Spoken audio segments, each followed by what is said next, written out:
It's time for the PlayAction Sports Report, the only show in the Tennessee Valley with local athletes and coaches in the spotlight. From high school sports to youth sports, you get interviews, highlights, results, and more right here. Don't go away. The PlayAction Sports Report is next. Whether you're in the market for residential or commercial property or looking to sell your current home, land, or building, make your first call to the Phillips team at Alabama Real Estate Solutions. Paula and James can help you with everything you need, whether you're buying or selling. Call Paula at 777-4916 or James at 656-2370. You can also see their listings online at alrealsolutions.com. Look for them on Facebook, too. The Phillips team at Alabama Real Estate Solutions. Real solutions for real estate. Athens Utilities comprises Athens Electric, Athens Gas, and Athens Water Services. Together, we are committed to providing reliable and affordable electricity, natural gas, and water and wastewater services. We operate as part of the City of Athens, and just like our city's motto of Athens is classic Southern character, we believe in supporting what makes our community special, and that includes Athens and Limestone County sports.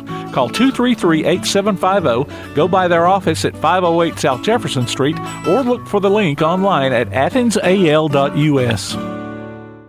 One of the worst feelings you can have is that of being stranded. Well, BT's Towing, Tire, and Truck Repair makes that a thing of the past, with 24/7 towing services and roadside assistance in the northern Alabama and southern Tennessee areas. But that's not all. They also offer truck and trailer repair, mobile welding, brake service and repair, new and used tires, and other major and minor repairs. Their name says it all, BT's Towing, Tire, and Truck Repair. For 24/7 response, call 497-8234. That's 497-8234. BT's Towing, Tire, and Truck Repair. Davis & Cole LLP in Athens has served the area assisting individuals and businesses with bookkeeping, tax preparation and filing, and routine accounting. Davis & Cole LLP, 105 South Marion Street in Athens. Call 232-9994. Davis & Cole LLP. The next time you need a pharmacy, one call to Athens Creekside Drugs or Salem Pharmacy will fill the bill. Athens Creekside Drugs and Salem Pharmacy are committed to providing you the best services a pharmacy can offer, with the emphasis on quality, value, and service. Whether your needs are simple or complex in nature, either location can provide solutions that deliver results. They pride themselves on being a company where customer service means timeliness, quality service, and a friendly attitude. Athens Creekside Drugs at 605 Highway 31 South or Salem Pharmacy at 28730 Highway 99. And coming June 1st, Florence Express Pharmacy on Mall Road in Florence. School may be out, but you can still enter your nominations for the Applebee's Athlete of the Week over the summer for the upcoming school year. Just go to tailgatetalk.net and fill out the form. While you're there, check out the Tailgate Talk archives and see what you might have missed. That's the Applebee's Neighborhood Athlete of the Week. Enter your nominations today from Applebee's Neighborhood Grill, Tailgate Talk, and 1080 WKAC.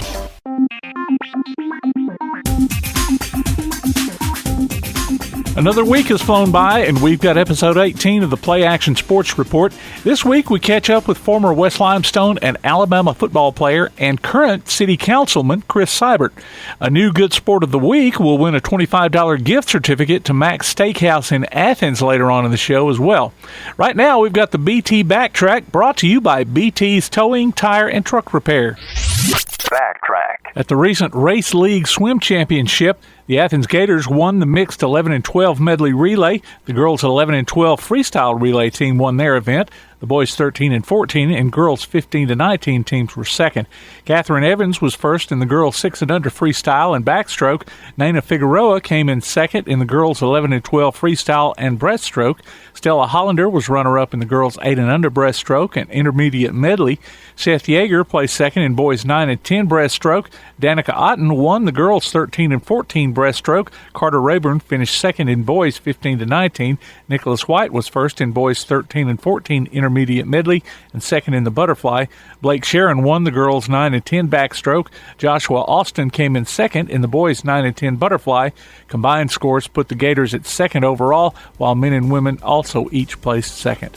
Back on Friday, Clint Legg was named the new principal at Clements High School. He He had previously been athletic director and assistant principal at East Limestone. Preseason football rankings came out this week. James Clemens is 9th in Class 7A. West Limestone is at number 7 in 4A. Remember, you can go online to pasnetwork.net and check out the scores we have there, along with past shows, game archives, and more. The PlayAction Sports Report. One of the worst feelings you can have is that of being stranded. Well, BT's towing, tire, and truck repair makes that a thing of the past, with 24/7 towing services and roadside assistance in the northern Alabama and southern Tennessee areas. But that's not all. They also offer truck and trailer repair, mobile welding, brake service and repair, new and used tires, and other major and minor repairs. Their name says it all: BT's Towing, Tire, and Truck Repair. For 24/7 response, call 497-8234.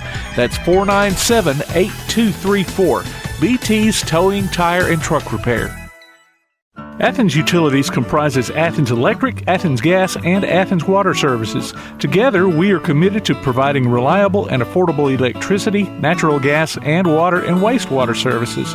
We operate as part of the City of Athens, and just like our city's motto of Athens is classic Southern character, we believe in supporting what makes our community special, and that includes Athens and Limestone County sports.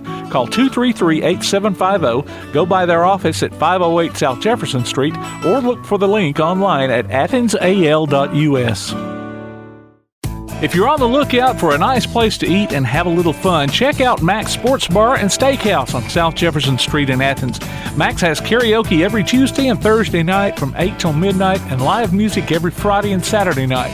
Mac's Sports Bar and Steakhouse. Great food and good times. Hope to see you there. Call 232-6161 for takeout. Mac's Sports Bar and Steakhouse. Whether you're in the market for residential or commercial property or looking to sell your current home, land, or building, make your first call to the Phillips team at Alabama Real Estate Solutions. Paula and James can help you with everything you need, whether you're buying or selling. Call Paula at 777-4916 or James at 656-2370. You can also see their listings online at alrealsolutions.com. Look for them on Facebook too. The Phillips team at Alabama Real Estate Solutions. Real solutions for real estate. School may be out, but you can still enter your nominations for the Applebee's Athlete of the Week over the summer for the upcoming school year. Just go to tailgatetalk.net and fill out the form. While you're there, check out the Tailgate Talk archives and see what you might have missed. That's the Applebee's Neighborhood Athlete of the Week. Enter your nominations today from Applebee's Neighborhood Grill, Tailgate Talk, and 1080 WKAC. We're back now with the Athens Utilities Special Guest Spotlight. This week we're talking with Chris Seibert, former West Limestone and Alabama football player and current Athens City Councilman. Well, I'm glad, we could hook up here and you could take some time out to talk to me for the podcast here. Let's just start off with your background. Let's get the Chris Seibert story. Wow, the Chris Seibert story. So went to school in the county, West Limestone, K through 12. And my dad was a coach there, teacher, bus driver. So we were pretty immersed in everything to do with school. My mother was a teacher as I got older as well. But had played Little League football in out there near at Anderson, a little town out there near West Limestone. So really was a big football guy, and the family was a football family from early on.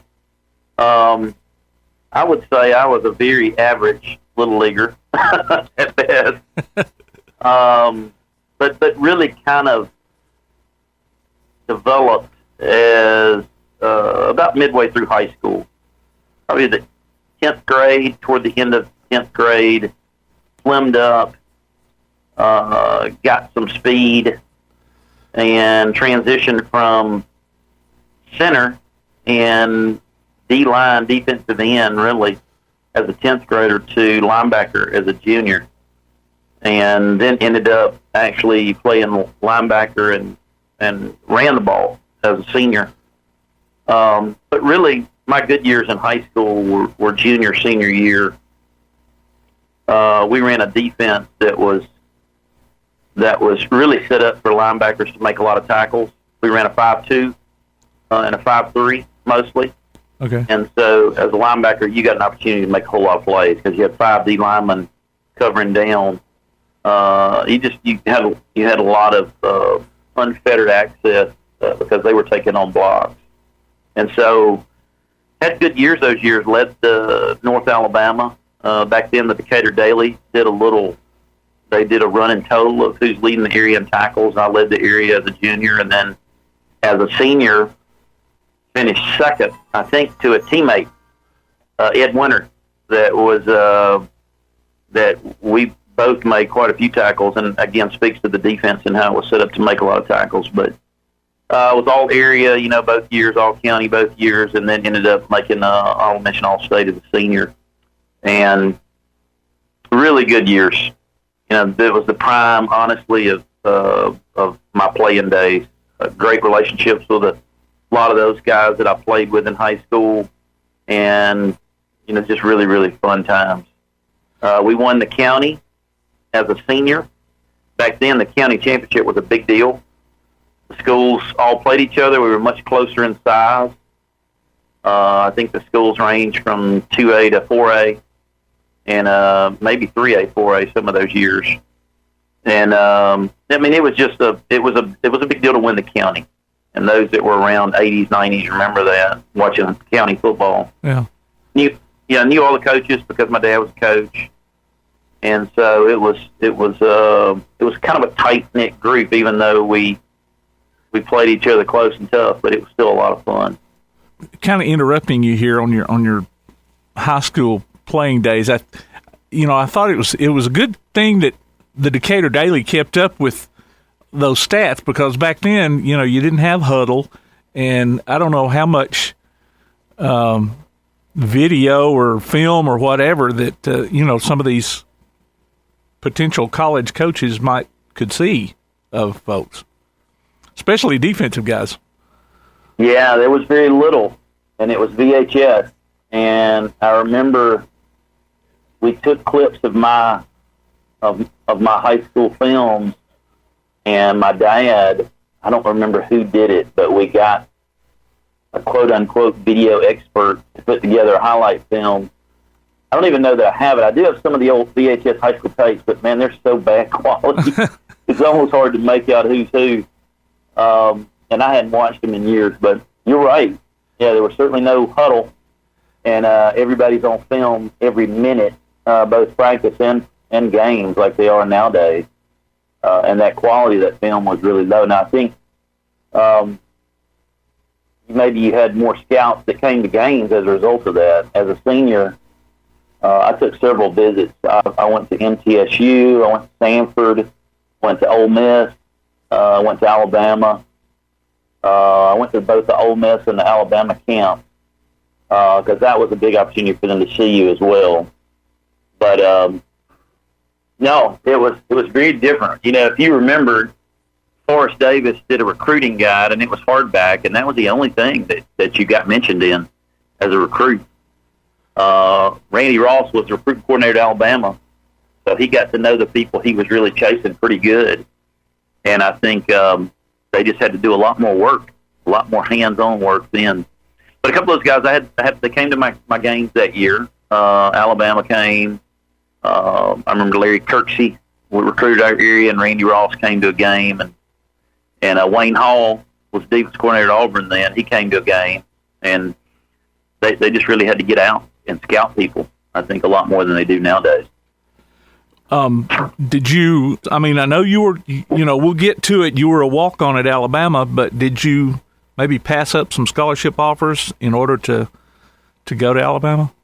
Yeah, Stanford and MTSU really wanted me to come there. And I had hard decisions to make because I didn't have offers to Alabama or Auburn. I kind of kept thinking I might. So I did. I passed on some stuff, and in the end, I didn't get an offer to either Alabama or Auburn. And so Alabama offered me as a preferred walk-on, they call it, and they still do that, where they took, I think, 30 of us. And you had to send in your highlight film to Randy Ross at the time, and I think he told me this was the year after a national title. Remember? Yeah.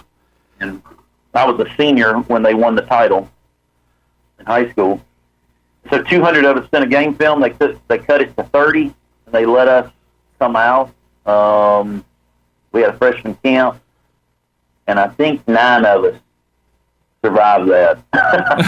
Right. And played all 4 years. But no, it was. I don't have any regrets about that. For me, and everybody's got a personal decision to make. I was a lifelong Alabama fan.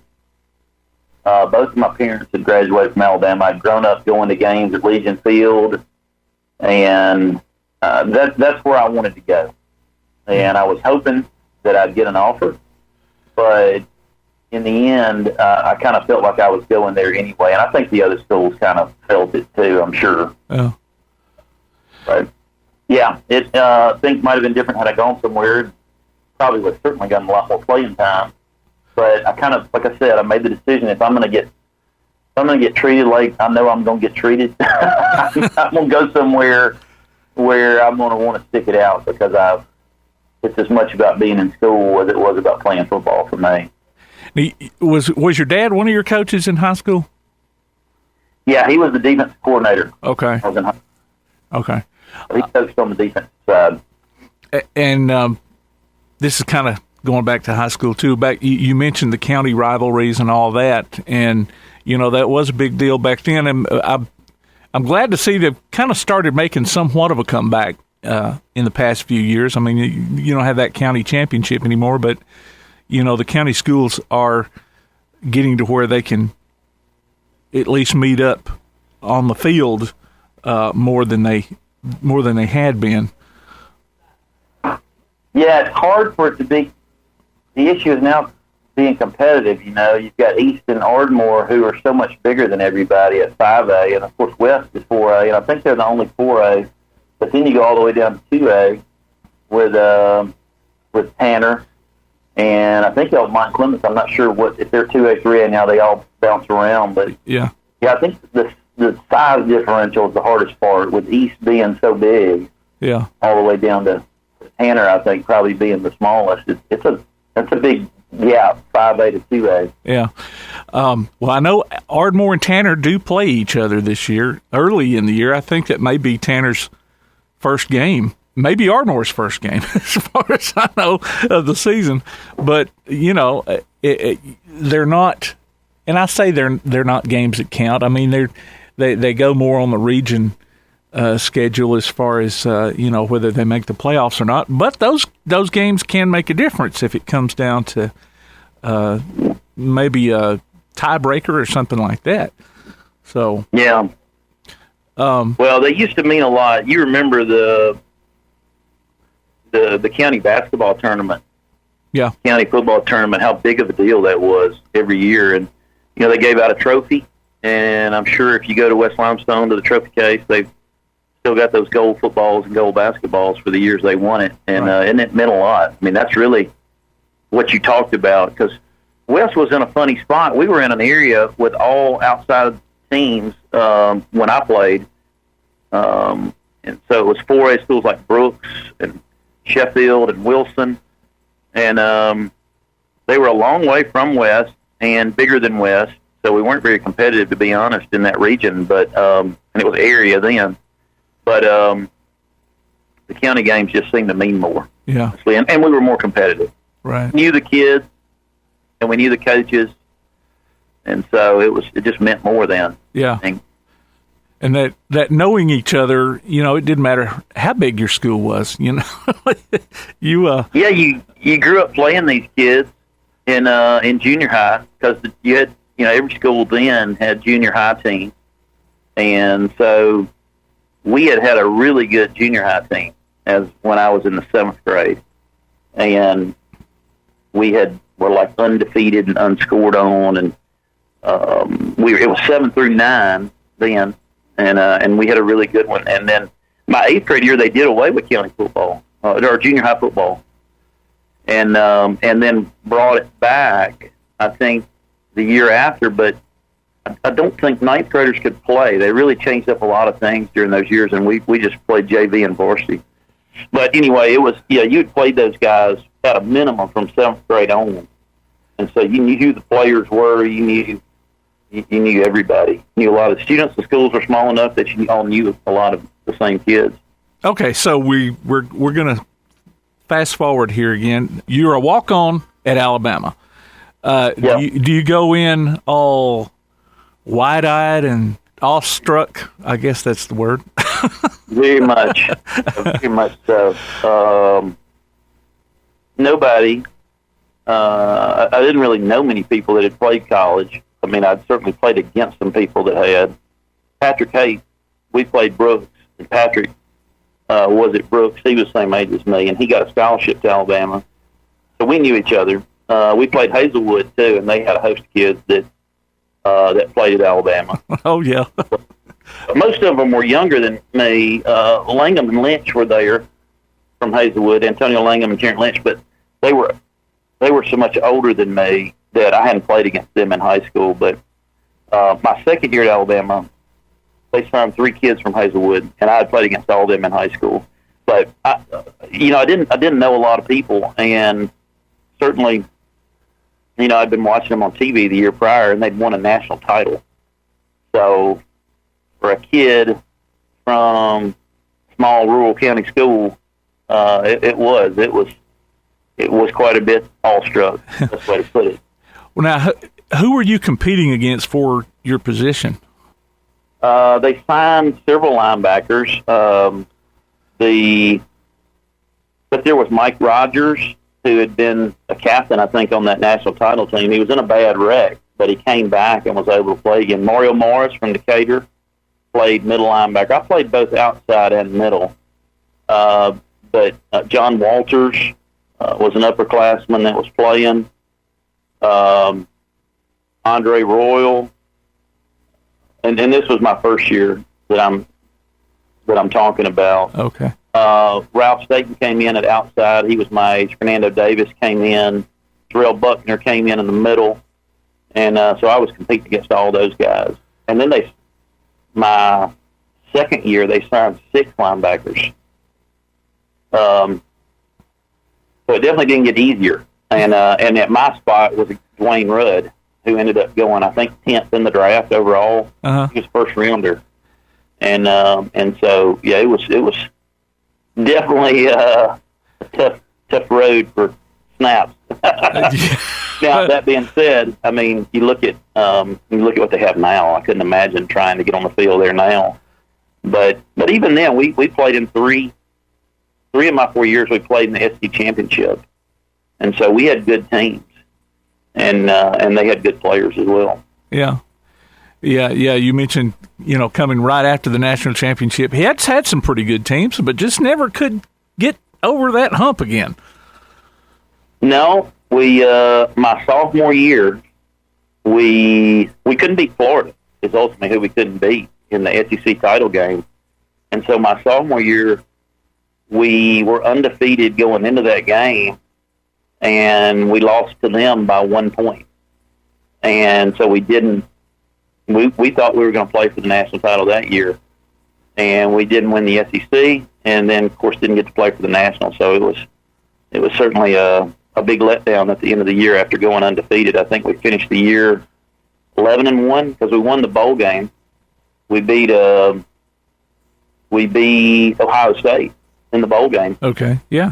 Who was loaded, completely loaded. They had the Heisman Trophy winner, Eddie George, played tailback, and yeah, it ended up being overall, I guess, a good year, but kind of a downer because, like you said, we just couldn't get over that SEC title hump. Spurrier, he had our number for sure. Yeah, and a lot of other folks. And a lot of other people. Well, speaking of coaches, Gene Stallings was your coach your entire career there. What was he like? I mean, I have a feeling I know, and we've had him on Tailgate Talk before, and it just seems like a really good guy. I've met him a couple of other times too, but sometimes you meet these guys out, and about, and then, but if you're getting yelled at by him, it's maybe a completely different case. Yeah, he was definitely intimidating and imposing. And he's not a small guy. He's probably 6'3".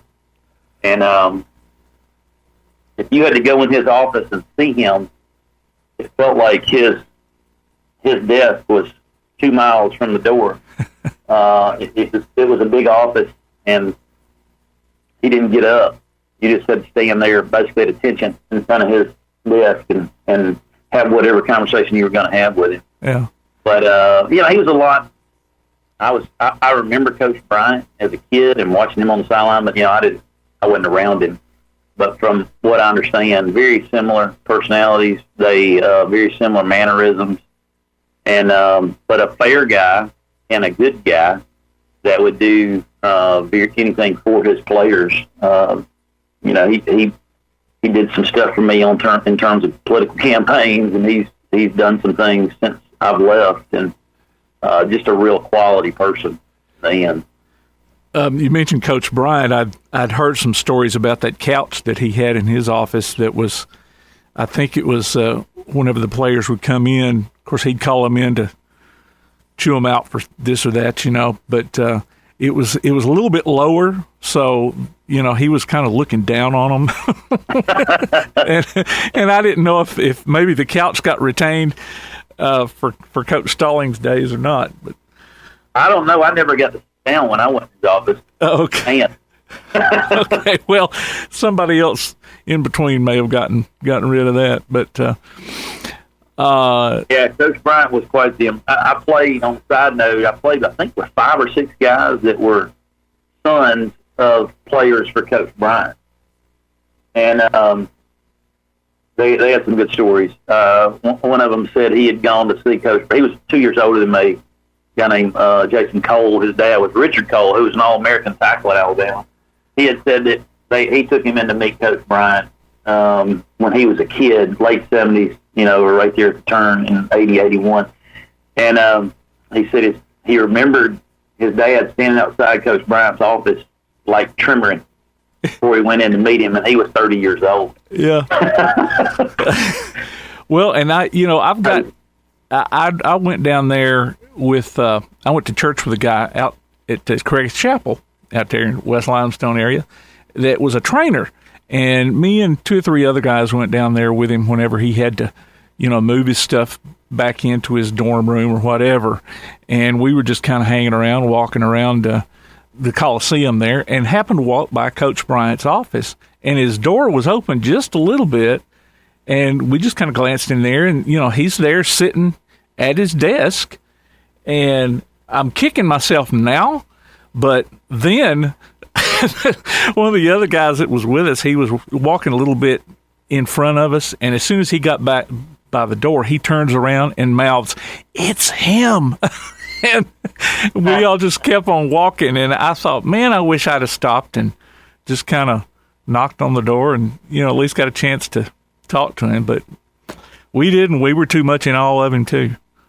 I do think, in spite of that, how imposing and bigger than life those characters were, he and Coach Stallings, but they did have, they were more accessible probably than like Nick Saban is, because Nick Saban's, it's such a business now, and of course they have more things on their plate responsibility wise outside of just coaching football. And I think even when Coach Stallings was coaching, in the late 90s, early 90s, they were football coaches, and they didn't quite have the responsibilities maybe that some of the coaches now is more almost like a company CEO and all the different things they have to do. Yeah. They were really busy, but you know what I'm saying? I think they were more accessible than maybe coaches are now. Yeah, that's one of those regrets I have.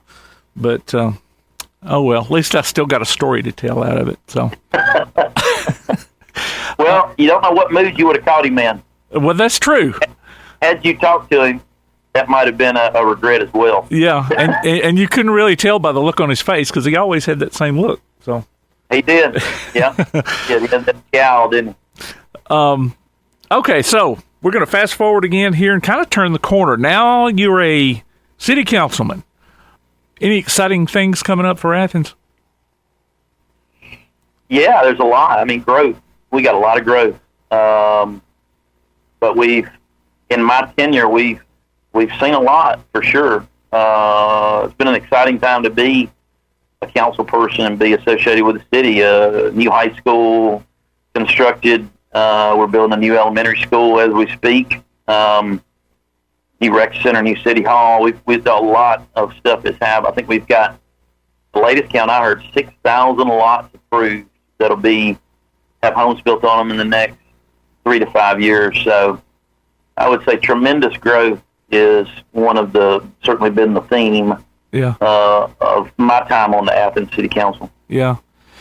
And it seems like that, a lot of stuff is coming in, but at the same time, there seems to be the effort to still retain that small town feel. Yeah, it is, and it's a tough balance. Change is tough, and Athens is a great place to live and raise a family, and it's why we chose to do it. I could have lived in other spots with what I do in my main job, and actually have been encouraged to, but when Tiffany and I got an opportunity to come back, we didn't question. We wanted it for sure. But for all those reasons you said, it's a great town to raise a family. It's got great schools. It's a one school town where everybody rallies behind the school, and it still has in pockets that may be feel to it, even though it's growing at the pace it's growing. And I think everybody wants to retain that, but also get other dining options, shopping options, and all those things, but keep that small town feel. Right. Well, you mentioned that one school town. You are also the color voice on the Athens High football coverage. What's your impression of the team this year? I'll tell you this. I'm hesitant to say, because what I've seen with Coach Gross, and I've known Coach Gross since we were kids. We actually played Little League football together. And I think he's done a phenomenal job in a lot of ways, not only coaching football, but building these kids into young men. But what he has done, what the transition I've seen since he took over the program is, I think there's not a lot of young players that play. And normally in 6A football, if you are playing a lot of young kids, you're normally not winning a lot of games. Mm-hmm. And I think what that creates is every year you got a whole lot of seniors that step into meaningful playing time for the first time in their high school career. So every year is almost like a brand new team, and no different this year. So it's always hard to see how they respond. And what I'll say is, to Coach Gross's credit, he has made them respond in the right way every year he's been here. And so I expect them to be competitive. And, it always has to do with what the region looks like as well. But he's definitely shown that each year he takes basically a new crop and that have bided their time, and they're going to get their first real meaningful snaps as seniors, and he somehow squeezes it out of them every year. Yeah. Because every year if you see us in warm-ups, some of these schools we have to play, we're normally smaller. He knew the Hueytown coach last year, for instance, and the Hueytown coach said, they're not going to quit, and they're going to hit you. We're going to look on the hoof like a lot better than them, but we all know what happened, right? Yeah. It's just that. Yeah. And, Hartselle seems to be that way, too, and they've always been stuck in the craw and a thorn in the side of Athens, I agree. I know. It's just until these last few years have we been able to beat them some. And you're right. When I first started doing this color, Hartselle seemed like they did have 9th graders, 10th graders, and all these little bitty guys, and we did look better than them in warm-ups, and they would still take it to us. It seemed like for so long. But I do think we've caught up, and a lot of that was believing we could beat them, right? And I think we're convinced we can play with them and beat them. just as often as they can. And I think you've seen a shift there for sure. Yeah. Not quite that intimidation factor that we always had. Yeah. Okay, well, we're here. Before I let you go, I like to do something with my guests, and this is probably going to maybe put you on the spot. Is there something about you that others, maybe they think they know you, but they don't know about you? Oh, wow. I don't know, Tim. That does put me on the spot. My problem is I've lived in the public eye for a long time now. Yeah. Most of my good and bad is out there. A lot of people don't know what I do, I guess, for real. They know I'm a commentator and a city council person, but I've had a lot of fun in my career as well. I work in robotic surgery, and that's a pretty neat, fun thing that I get to do every day. But maybe that's a cool factoid that people may or may not know. Yeah, I did not know that. I thought you were just a city councilman, and that's it. Councilman is a part-time gig for the most part, but it can take up a lot of your time. But no, I've been in robotic surgery now for about 16 years. Oh, okay. And I've gotten to do some really neat things on the surgery side and work with some really smart people, much smarter than me, and with some really smart surgeons as well here locally and all over the world. And so that might be something that people really don't know. Okay. We're talking about other things. Yeah. I did read where you did have a highlight on your very first preseason camp at Alabama. Yeah. I know what you're talking about. Probably is that Jay Barker. Uh-huh. Yeah, you were talking about being awestruck, and it made me think of that. That was our freshman camp. We had just finished up, and they brought in the upperclassmen. Of course, Jay was there, and was the presumed starter. Of course, Freddie Kitchens came in with me and had a lot of hype. He was a parade All-American, Mr. Football, and big personality. And Jay was kind of he just the knock on him was he didn't have strong arm. He was just really a manager. And there was talk my freshman year that Freddie was going to beat him out. Well, anyway, that didn't end up happening. But we're in a pass drill and or pass skeleton scrimmage type situation, and I did pick Jay and took it the distance, and wanted to take the football to the dorm with me. I was so excited. I had been watching him on TV the year prior, but no, I think it's like you said. I was very awestruck at that point, and to get that pick from a national championship winning quarterback was a big deal to me at that time, for sure, as a freshman. Trying to get noticed. Yeah, and not only a pick, but a pick six. Yeah, I was pumped. Yeah, to say the least. All right, well, I appreciate you taking time with me. No, thanks for asking me, Tim, and I look forward to getting into that radio work here soon. Yeah. Thank you very much for taking the time to do it. Thanks a lot. That was former West Limestone and Alabama football player, current Athens City Councilman, and color analyst for Athens High football coverage, Chris Seibert, on the Athens Utilities Special Guest Spotlight. Thanks to him for his time. Got a show idea for the Play Action Sports Report? Email us at playactionsports@hotmail.com. Send a message to our Facebook page or text us at 434-1PAS. That's 434-1727. We'll be back with more of the Play Action Sports Report. The Play Action Sports Report. Athens Utilities comprises Athens Electric, Athens Gas, and Athens Water Services. Together, we are committed to providing reliable and affordable electricity, natural gas, and water and wastewater services. We operate as part of the City of Athens, and just like our city's motto of Athens is classic Southern character, we believe in supporting what makes our community special, and that includes Athens and Limestone County sports. Call 233-8750, go by their office at 508 South Jefferson Street, or look for the link online at athensal.us. One of the worst feelings you can have is that of being stranded. Well, BT's Towing, Tire, and Truck Repair makes that a thing of the past, with 24/7 towing services and roadside assistance in the northern Alabama and southern Tennessee areas. But that's not all. They also offer truck and trailer repair, mobile welding, brake service and repair, new and used tires, and other major and minor repairs. Their name says it all, BT's Towing, Tire, and Truck Repair. For 24/7 response, call 497-8234. That's 497-8234. BT's Towing, Tire, and Truck Repair.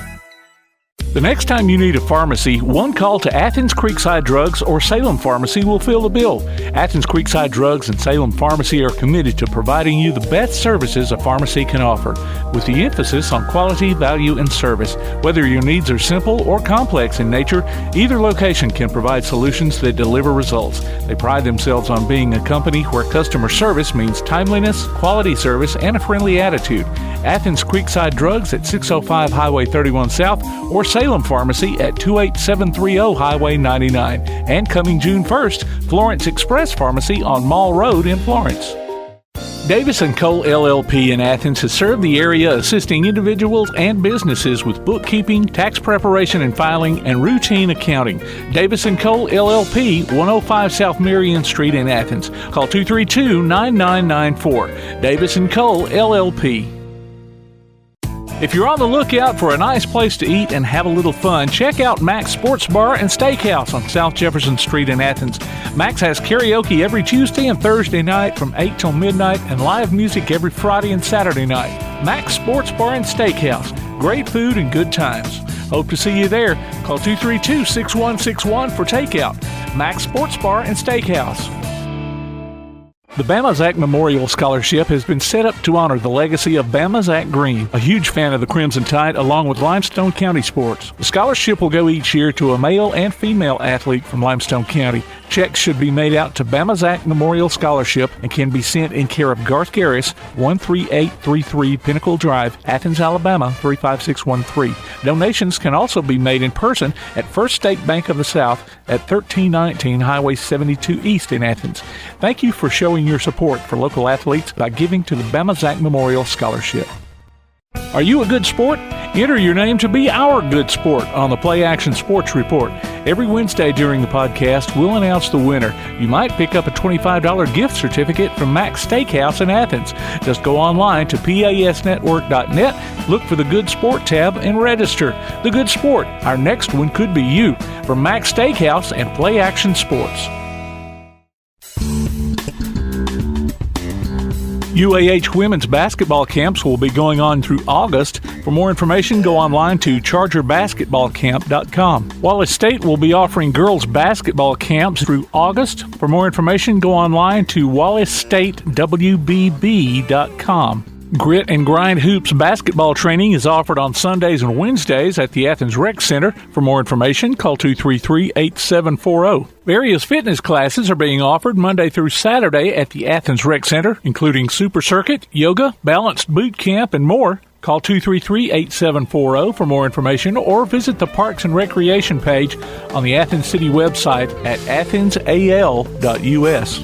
Congratulations to Sean O'Connor, our latest Mac's Good Sport of the Week. Sean picks up a gift certificate from Mac's Steakhouse in Athens. Go to pasnetwork.net and register your name or a friend's name and listen to the PlayAction Sports Report every Wednesday on your favorite podcast platform, in the podcast section of the PlayAction Sports app, or on the PlayAction Sports website. The Mac's Good Sport of the Week from Mac's Steakhouse and PlayAction Sports. The PlayAction Sports Report. If you're on the lookout for a nice place to eat and have a little fun, check out Mac's Sports Bar and Steakhouse on South Jefferson Street in Athens. Mac's has karaoke every Tuesday and Thursday night from 8 till midnight and live music every Friday and Saturday night. Mac's Sports Bar and Steakhouse. Great food and good times. Hope to see you there. Call 232-6161 for takeout. Mac's Sports Bar and Steakhouse. Davis & Cole LLP in Athens has served the area assisting individuals and businesses with bookkeeping, tax preparation and filing, and routine accounting. Davis & Cole LLP, 105 South Marion Street in Athens. Call 232-9994. Davis & Cole LLP. The next time you need a pharmacy, one call to Athens Creekside Drugs or Salem Pharmacy will fill the bill. Athens Creekside Drugs and Salem Pharmacy are committed to providing you the best services a pharmacy can offer, with the emphasis on quality, value, and service. Whether your needs are simple or complex in nature, either location can provide solutions that deliver results. They pride themselves on being a company where customer service means timeliness, quality service, and a friendly attitude. Athens Creekside Drugs at 605 Highway 31 South or Salem Pharmacy at 28730 Highway 99. And coming June 1st, Florence Express Pharmacy on Mall Road in Florence. Whether you're in the market for residential or commercial property or looking to sell your current home, land, or building, make your first call to the Phillips team at Alabama Real Estate Solutions. Paula and James can help you with everything you need, whether you're buying or selling. Call Paula at 777-4916 or James at 656-2370. You can also see their listings online at alrealsolutions.com. Look for them on Facebook, too. The Phillips team at Alabama Real Estate Solutions. Real solutions for real estate. Looking for t-shirts with just the message you want? They're as close as your computer or mobile device. Just go to daddyoscustomtees.com and look through the selection of designs for the perfect one. Or say just what you want with your very own designer message. Daddy O's Custom Tees features short and long sleeve t-shirts plus sweatshirts, hoodies, aprons, mugs, and even pet apparel. With Daddy O's Custom Tees, you can have it your way, whether you need 1 or 100. Go to daddyoscustomtees.com. That's DADDYOS Custom TEES.com. daddyoscustomtees.com.